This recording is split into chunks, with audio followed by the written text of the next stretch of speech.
प्रश्न संख्या 1, भारत में निर्मित खांसी सिरप के पीने से अफ्रीका के किस देश के 66 बच्चों की मृत्यु हो गई है, जिसको लेकर डब्ल्यूएचओ ने 29 सितंबर को drug control journal of India को सूचित किया था।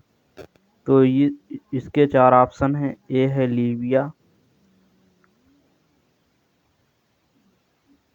बी है अंगोला, सी है नामीबिया, डी है गाम्बिया। तो ये इसके 4 ऑप्शन है। इसमें से कौन सा सही जवाब है उसे कमेंट बॉक्स में कमेंट करके बताना है।